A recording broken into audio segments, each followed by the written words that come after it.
En la larga historia de la República Galáctica hemos visto una gran cantidad de eventos, conflictos y cambios que dieron forma a la venerable institución democrática hasta convertirse en el gobierno que conocemos en la saga Skywalker. Sin embargo, la República era tan mortal como cualquier otro organismo y vio cómo su eterno enemigo la infectó desde dentro hasta destruirla. Vamos a analizar la etapa que llevó a la caída de la República moderna.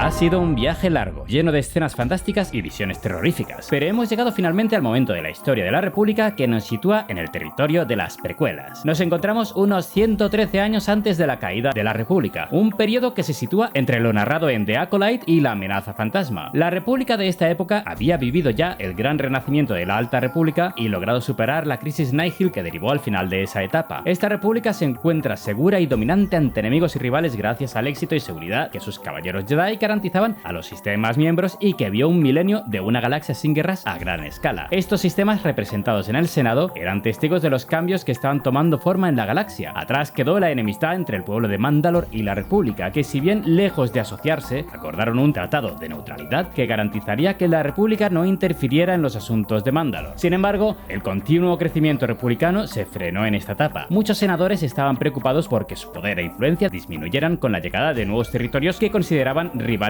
políticos y económicos en lugar de nuevos aliados. Las trabas burocráticas y políticas que se establecieron provocaron una lista de espera para que los nuevos sistemas estelares fueran admitidos que en ocasiones llevaría más de un siglo. ¿Cuánto tiempo nos puede llevar esto? Aún espero mi partida de nacimiento. La codicia, la corrupción y las luchas internas poco a poco comenzaron a tomar forma en el Senado y órganos institucionales. Las ya enormes corporaciones comenzaron a absorber otras, tornándose más grandes y ampliando sus negocios, recursos y riqueza, formando megacorporaciones, un conglomerado masivo altamente monopolístico, poderosas y comercialmente agresivas, y que veían la oportunidad de extenderse en el ya en este punto enorme territorio de la República. La lentitud en admitir nuevos miembros al Senado Galáctico se veía contrastada con un hambre voraz proveniente de dichas corporaciones y de los sistemas centrales, y es aquí donde se vería la gran diferencia entre la era de la Alta República y la era de la caída de la República, pues si bien en la primera se exploró y cartografió gran cantidad de mundos más allá de la frontera galáctica con objetivo de abrir oportunidades a ciudadanos antiguos y recién llegados, los senadores de la era de la caída de la República estaban siendo ya corrompidos por las megacorporaciones, las cuales aprovecharon su influencia para realizar una colonización agresiva de mundos vírgenes en los sistemas exteriores, llevando a cabo acuerdos económicos altamente injustos o invadiendo sus mundos directamente. Nada llegaba a oídos del foro público, pues las megacorporaciones y sus senadores y burócratas se ocupaban de taparlo todo. Los nuevos mundos, una vez expoliados, se veían además presionados para endeudarse con el clan bancario intergaláctico en una trampa financiera que los convertía en mundos cliente permanentes. Está muy mal, muy mal. La influencia y riqueza de estas actividades beneficiaba a los favorecidos sistemas centrales, mientras que los territorios del borde exterior que tanto esfuerzo y foco tuvieron en tiempos de la Alta República cayeron cada vez más en el olvido y se fueron volviendo cada vez más anárquicos y peligrosos. La piratería y el contrabando florecían, mientras que Coruscant y sus vecinos los miraban como un problema lejano y que habían normalizado de los mundos que consideraban poco civilizados o bárbaros. Los grandes sindicatos criminales, por su parte, establecieron, crecieron y afianzaron bases de poder y se expandieron de formas muy cantosas ante la inacción de las fuerzas judiciales de la República, a las que también pertenecían sus Jedi, los defensores de la paz y de grandes principios morales, a quienes se les percibía en los sistemas periféricos como defensores únicamente de los mundos cosmopolitas centrales y por tanto como hipócritas. No olvidemos que tras las reformas Rusan, la República disolvió todo ejército y armada global y federal, y la seguridad dependía de fuerzas mínimas y de esfuerzos locales. Por tanto, creció odio y desconfianza de forma social y cultural entre el núcleo y los territorios exteriores, donde se vio a mundos como el orgulloso Eriadu, mundo natal de Wilhuff Tarkin, tomando la fuerza de seguridad de las regiones exteriores para protegerse de la fauna criminal. Es en estas fuerzas paramilitares donde Tarkin inició su carrera, siendo un castigo para los criminales de su mundo. La cosa se complicó de forma progresiva cuando la República intentó poner un freno a las ambiciosas megacorporaciones mediante la imposición de impuestos a las llamadas zonas de libre comercio, territorios comerciales que eran precisamente zonas libres de impuestos y por tanto altamente favorecidas por los negocios, sobre todo de la Federación de Comercio. Las zonas libres eran su feudo, beneficiaban a sus socios corporativos y amigotes comerciales, mientras que obligaban a pagar enormes tasas a comerciantes no afiliados o independientes. Fue este el caso de Naboo, que entró en disputa con la Federación. Por supuesto, cuando la República decidió que era hora de sacar los cuartos a las zonas de libre comercio y que paguen también sus impuestos y por consiguiente cerrarles el chollo y la charanga a las megacorporaciones, estas no se lo tomaron nada pero que nada bien. En particular, la Federación de Comercio se pilló tal pataleta que desencadenaría una serie de eventos que mandaría a la República a la puta. Uno de tales eventos fue lo ocurrido en la conferencia de Eriadu, donde el ya entonces canciller supremo Supremo Valorum trató de llegar a una resolución del conflicto con la junta directiva de la Federación, lo cual terminó en un absoluto desastre cuando un grupo radical anti-megacorporaciones atentó contra los asistentes. Si bien Valorum logró salir con vida de la conferencia, Madre mía, pa' habernos matado. la directiva de la Federación murió al completo, salvo una persona. Sí,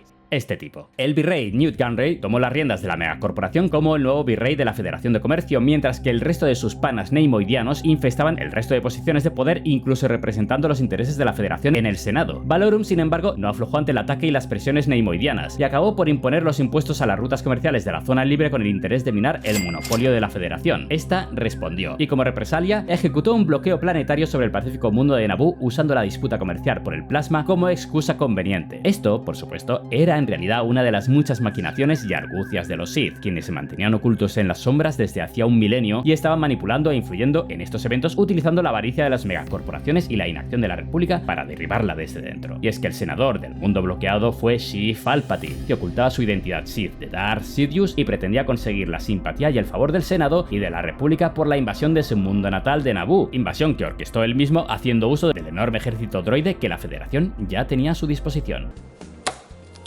¿Será cabrón? Valorum hizo uso de su privilegio como canciller para tratar de mitigar la crisis de Naboo enviando a dos Jedi, Qui-Gon Jinn y Obi-Wan Kenobi, que si bien ayudaron a Amidala a liberar el planeta del ejército de la Federación, no lograron evitar que el plan de Palpatine saliera adelante, manipulando tanto a los neimoidianos y a la reina Amidala de Naboo. Palpatine logró derrocar políticamente a Valorum y lograr el asiento de canciller supremo con promesas de acabar con la corrupción y la inacción. Ni la República ni los Jedi fueron capaces de ver que un Sith estaba ahora orquestando a vista de todos al Senado, ni siquiera con las evidencias de peso tras confirmar la reaparición de un Lord Sith que acabó con la vida del maestro Qui-Gon Jinn y que fue abatido por Kenobi, significando esto la prueba de que los Sith que se creían extintos un milenio atrás en las nuevas guerras Sith que culminaron en Ruusan seguían muy vivos. La crisis de Naboo supuso el fin del monopolio de la Federación de Comercio en el borde exterior, pero no obstante la desconfianza y el desagrado entre estas regiones y el núcleo siguieron en aumento y no encontraron alivio en los intentos del benevolente canciller. Decepcionado con la República y sus caballeros Jedi, Dooku, el antiguo maestro de Qui-Gon Jinn, había abandonado a la Orden y reclamado su título de conde de Sereno y fortuna familiar. Tras saber de la muerte de su antiguo aprendiz, comenzó a colaborar en secreto con el Lord Oscuro, instigando mayores enfrentamientos y creando gran agitación política entre diversos mundos ya polarizados. Un atormentado Jedi con el nombre de Sifo Dyas, y que era casualmente un amigo muy cercano en sus tiempos en la Orden de Dooku, vivía la agitación política y corrupción acompañada con el terror de visiones constantes de futuros desastres que amenazaban a las gentes de la República. Sifo Dyas trató de convencer a sus colegas del Gran Consejo Jedi para proponer traer de vuelta un ejército y armada para la República que les defendiese, opinión que fue tachada de locura y que colmó el vaso de la paciencia Jedi. Sifo Dyas fue expulsado del consejo, pero R con lo suyo, sin autorización de nadie, el tío logró convencer a los secretivos y expertos clonadores caminianos para encargar la creación de un ejército de clones para la República, ejército que los Sith se ocuparon de manipular a sus necesidades e intereses, logrando garantizar secretamente el control del mismo. La situación política comenzó a polarizar al propio Senado y los intentos de negociación del canciller Palpatine no lograron apaciguar las aguas que por otro lado su aprendiz Darth Tyrannus iba agitando. Este logró llegar a meterse en su bolsillo además a los líderes de las avariciosas megacorporaciones para financiar su movimiento ideológico. Con los años se acabó formando un sólido bloque separatista que fue aglutinando cada vez más y más sistemas que querían abandonar la República y formar su propia coalición o gobernar en solitario. El Senado atravesó una crisis jamás vista y finalmente la infame ley de creación militar se sometió a votación para reconstruir el ejército, ley ante la que algunos senadores mostraron su oposición, como Padme Amidala de Naboo, Bail Organa de Alderaan o Mon Mothma de Chandrila. Sin embargo, una serie de atentados contra la vida de la senadora Amidala puso en marcha la cadena de sucesos que los Sith necesitaban. Una vez más, el Jedi Obi-Wan Kenobi, ahora con su aprendiz Anakin Skywalker, investigaron los ataques, investigación que llevó a Kenobi a descubrir el ejército ya bien avanzado en su creación en las instalaciones de Camino y de otro aún más grande en las factorías de droides de Geonosis bajo el mecenazgo de las grandes megacorporaciones. Ante esta inminente amenaza, el nerviosismo cundió en el Senado y finalmente Palpatine logró manipularlos para que el mismo Senado otorgase al Sith los poderes de emergencia que le permitirían aprobar, tomar el control y hacer uso del nuevo y convenientemente encontrado ejército clon para la República. I love democracy. I love the Republic. Con esto estallaron las guerras clon en la primera batalla de Geonosis. The Clone Wars.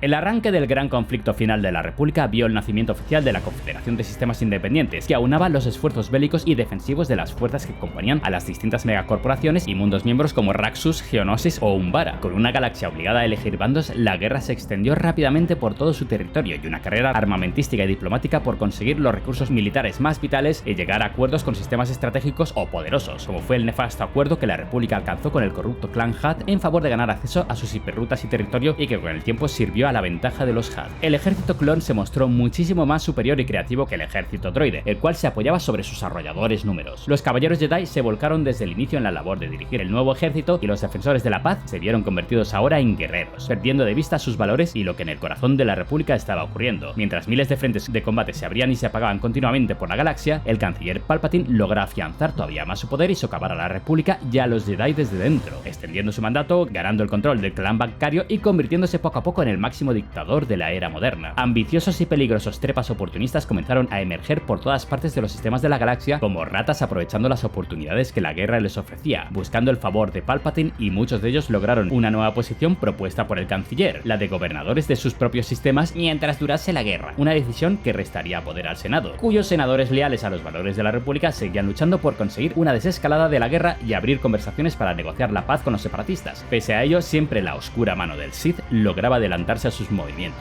La República y los Jedi se vieron completamente abrumados y concentrados en proteger a los mundos vulnerables mientras defendían y atacaban con fuerza. Movimientos guerrilleros surgieron en diversos sistemas como la resistencia Twi'lek de Ryloth o los luchadores de Onderon, y la neutralidad de Mandalore se vio comprometida hasta el punto de tener que pedir socorro a los Jedi y aceptar la invasión de la República de su mundo. Ojo con eso, la percepción de la galaxia de su antiguo gobierno y de sus defensores Jedi cambió. Muchas revueltas y protestas surgieron por los sistemas centrales mientras la guerra se extendía como la pólvora y asolaba el borde exterior. Tras cerca de 3 años de continua guerra, finalmente el Consejo Jedi pudo comenzar a vislumbrar a través del velo del lado oscuro, sospechando con temor que el monstruo que estaban buscando y que amenazaba su forma de vida había estado tejiendo sus argucias en el corazón de la República a vista de todos. Ante la situación de control casi absoluto que el canciller ejercía y en un clima político muy delicado, los Jedi trataron de andar con pies de plomo mientras esperaban terminar la crisis de la guerra para observar los pasos del sospechoso canciller, considerando con reservas incluso destituirle por la fuerza si fuera necesario y asumir ellos mismos el control del Senado hasta garantizar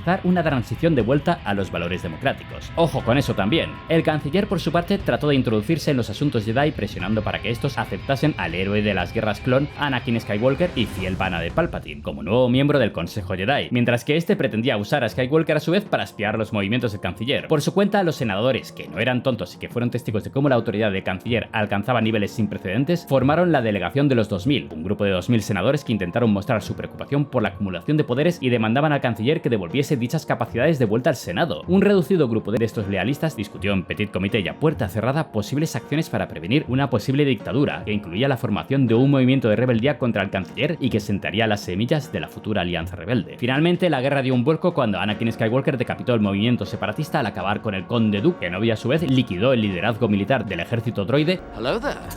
General Kenobi. Viendo al ejército clon y sus generales Jedi presionando a las descabezadas fuerzas separatistas, momento en que Palpatine y los Jedi jugaron sus cartas. Sin embargo, el Sith tenía todos los triunfos. Tras revelar su verdadera identidad a Skywalker, los Jedi acudieron de inmediato para arrestar al canciller en nombre del Senado, pero fue en vano. El Sith despachó rápidamente a los Jedi y Skywalker fue embaucado por la influencia oscura de Darth Sidious, tomando el título Sith de Darth Vader. El nuevo aprendiz del Sith puso fin rápidamente a las guerras clon al ejecutar brutalmente al resto de líderes separatistas y desactivar las fuerzas droide, mientras Sidious ponía en marcha la jugada final contra los Jedi, tornando a todas las fuerzas clon volviéndose en contra de sus generales Jedi y liquidando a la gran mayoría de ellos en una purga Jedi que no se había visto hasta entonces y que los Jedi no supieron ver venir, haciendo reales las pesadillas de Sifo-Dyas en la masacre que dio forma por fin a la venganza de los Sith. La República por su parte estaba en shock y confusa, presa del miedo y de la incertidumbre. Se declararon estados de emergencia y Coruscant y diversos mundos centrales paralizaron su actividad. La galaxia se detuvo durante interminables horas en las que su gente solo podía respirar la tensión sostenida en el aire de sus mundos. El canciller Palpatine había ordenado una sesión de emergencia en el Senado, una sesión que supondría un antes y un después en la historia. Palpatine, ya ataviado con sus atuendos Sith y con su rostro deformado tras el ataque Jedi, denunció públicamente a la Orden Jedi como traidores y asesinos. Los Jedi fueron acusados de un intento de golpe de estado y de intentar tomar el control del Senado, cosa que desde cierto punto de vista era verdad, y por tanto declarados enemigos públicos y aprobada su persecución y ejecución. Con esto, el canciller Sheev Palpatine, el Sith Darth Sidious, declaró la reorganización de la República en el primer Imperio Galáctico, y se autoproclamó emperador del mismo. Tal fue el día que murió la República que se conoció como el Día del Imperio, un cambio que vio a la democracia galáctica reemplazada por la tiranía fascista del nuevo orden que este nuevo Imperio Sith emplearía para aplastar y gobernar mediante el terror. La era del Imperio Galáctico y de la nueva República que siguió a continuación serán el objetivo del próximo vídeo. Y esta es la fascinante y triste historia de cómo cayó la República Galáctica, resumida en este vídeo que espero os haya gustado y hayáis aprendido algo nuevo con él. Dadle un like si es así, suscribiros para seguir recibiendo más lore del bueno y dejadme un comentario con vuestras impresiones. Intento leerlos siempre todos y para mí tienen mucho valor. Y si queréis apoyar el canal podéis hacerlo visitando los enlaces patrocinados donde encontraréis códigos de descuento para ropa guapísima y sables láser brutales. O podéis también uniros como miembros del canal para recibir ventajas exclusivas. Nos vemos muy pronto. Adiós.